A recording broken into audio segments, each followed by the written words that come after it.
Nous avons tous suivi les interventions de différents acteurs éducatifs. Qu'est-ce qu'il faut retenir? En toute chose, il faut toujours considérer l'aspect positif et l'aspect négatif. En ce qui concerne le positif de l'examen national de fin d'études primaires,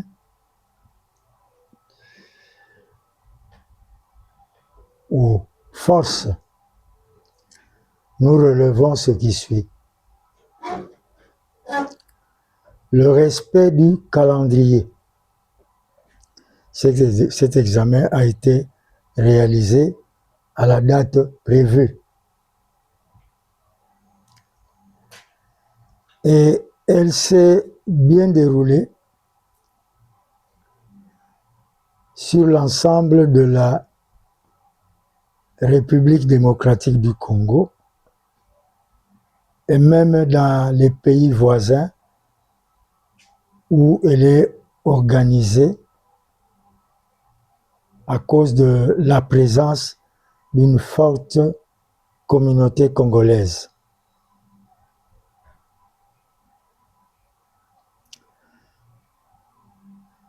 En ce qui concerne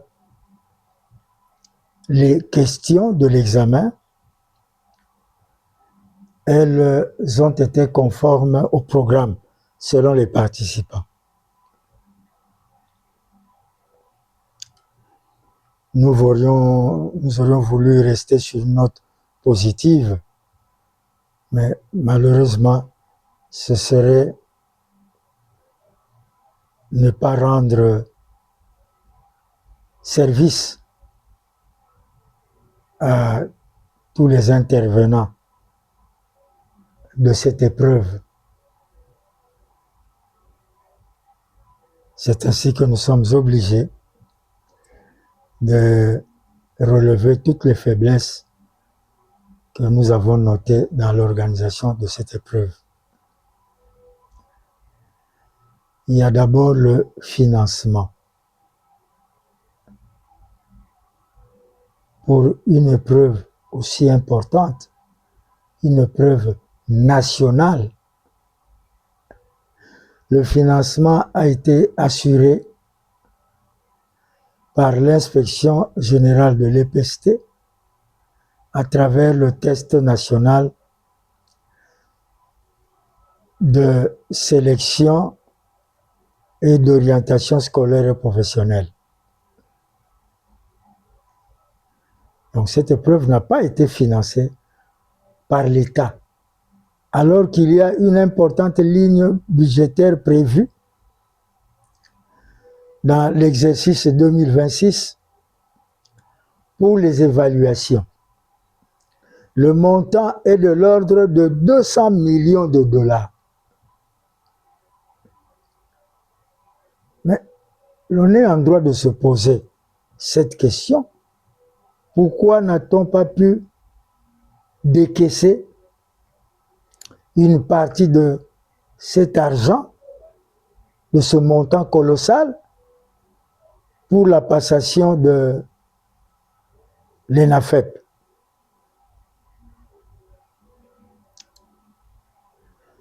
Deuxième faiblesse,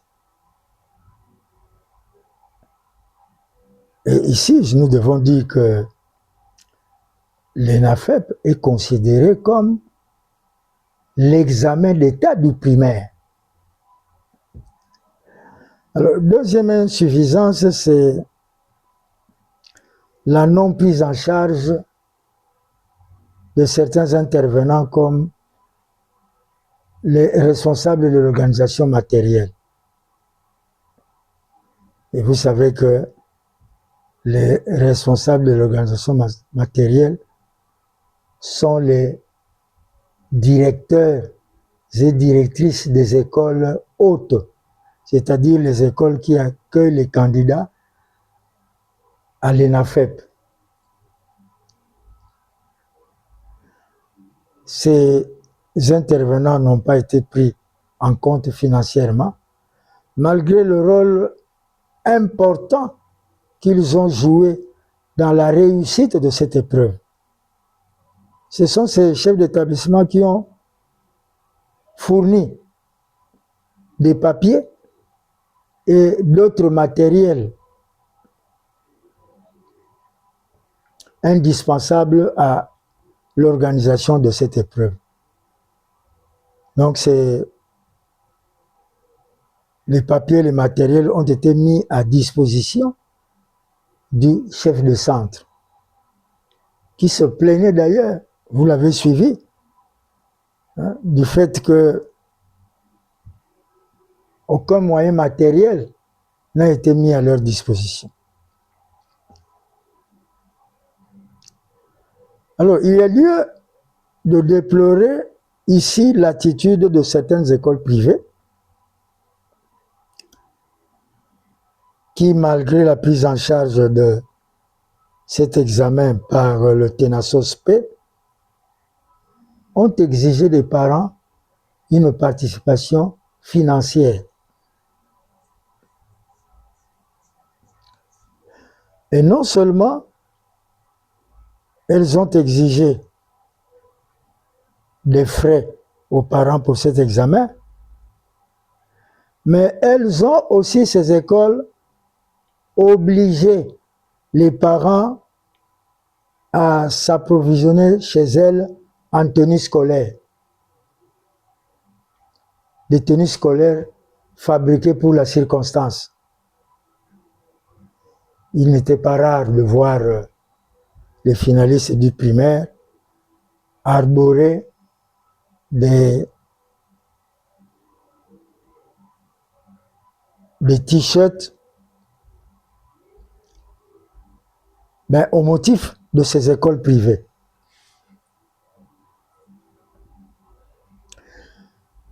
Et malheureusement, les parents aussi ont leur part de responsabilité parce qu'ils ont accepté le stress qui leur était imposé par leurs enfants en se pliant à leur caprice de nouvelles tenues scolaires.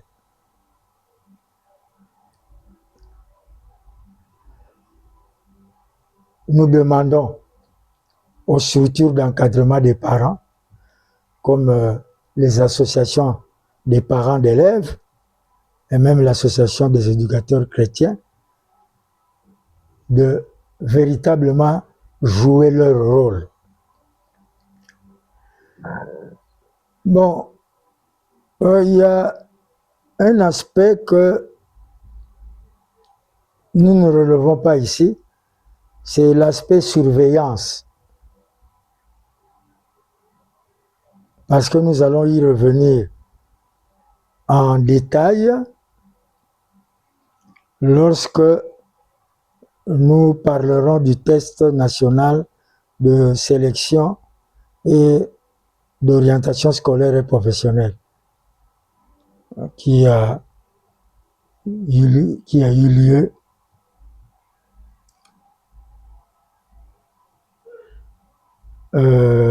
jeudi et vendredi, je crois. Voilà. Nous allons y revenir.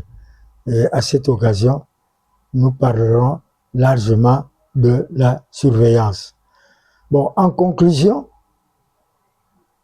en tout cas, nous demandons à l'État d'assumer ses responsabilités en prenant en charge le financement de l'ENAFEP. À l'inspection de jouer aussi son rôle de sanctionner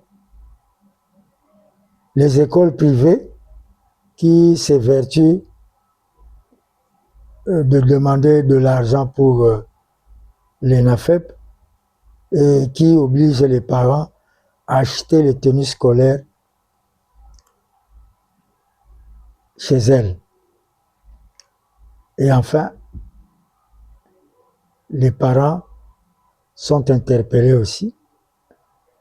Ils ne doivent pas continuer à subir les caprices de leurs enfants. Parce que, à ce moment-là, ils n'aident pas leurs enfants à devenir des adultes responsables. Au prochain numéro,